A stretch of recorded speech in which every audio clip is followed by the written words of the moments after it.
নিজের সাহস আর পরিশ্রমকে হাতিয়ার করে আজ সফল উদ্যোক্তা এক নারী। বিশ্ববিদ্যালয় সংলগ্ন এলাকায় ছোট্ট একটি খাবারের হোটেল খুলে তিনি হয়ে উঠেছেন আশেপাশের মানুষ ও শিক্ষার্থীদের কাছে ভরসার নাম। রাজশাহী বিশ্ববিদ্যালয়ের প্রাক্তন শিক্ষার্থী এই নারী একসময় চাকরি করতেন সেন্ট মার্টিনে। তবে রংপুর থেকে এত দূরে থাকার কারণে সেই চাকরি ছেড়ে দিতে হয় তাকে। অনেকেই হয়তো থেমে যেতেন, কিন্তু তিনি থেমে থাকেননি। নিজের ভালো লাগা আর আগ্রহকে সঙ্গী করে শুরু করেন ছোট্ট এই খাবারের ব্যবসা। আজ সেই ছোট্ট উদ্যোগই তাকে এনে দিয়েছে বড় সাফল্য। তার হাতের তৈরি খাবার বিশ্ববিদ্যালয়ের ছাত্রীদের কাছে ঘরের খাবারের মতোই প্রিয়। কেউ কেউ শুধু খাবার নয়, মনের টানেও ছুটে আসেন চড়ুই ভাতিতে। একসময় চাকরিজীবী থেকে আজ তিনি সফল উদ্যোক্তা।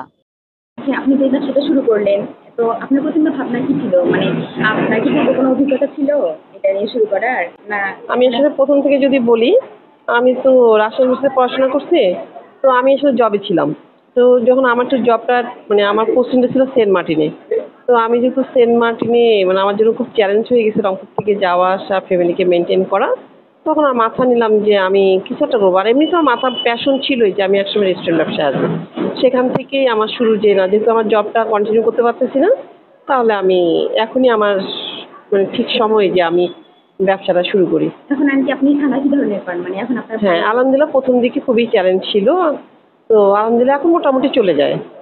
আমার আসলে একটা মানে আমার একটা স্ট্যান্ডার্ড মেনটেন করে আমি ব্যবসাটা করি। সেটা হলো যে আমার বাইরে সে মানে বাইরে সেভাবে আসে না। যেমন ইউনিভার্সিটির সব বাচ্চারা আসে, স্যারেরা, ম্যাডামরা যেটুকুন। তো আলহামদুলিল্লাহ খারাপ না, চলে যায়। আর আন্টি হচ্ছে আপনার ভবিষ্যৎ পরিকল্পনা? আমার স্বপ্ন যে মানে আমি মানে একটা থেকে অনেক মানে আরো ২টা দোকান হবে, ৩টা রেস্টুরেন্ট হবে। একটু বড় মানে বড় কিছু করার প্ল্যান আছে। আমি চেম্বার অফ কমার্সে সাথে যুক্ত হয়েছি। এগুলোতে একটু মুভ অন করতে চাই।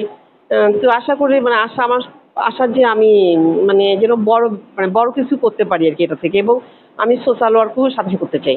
নিজের প্যাশনকে পেশায় রূপ দিয়েছেন আন্টি। প্রমাণ করেছেন স্বপ্ন দেখতে কোনো বয়স লাগে না, আর সাফল্য আসে সাহস ও শ্রমের সমন্বয়ে।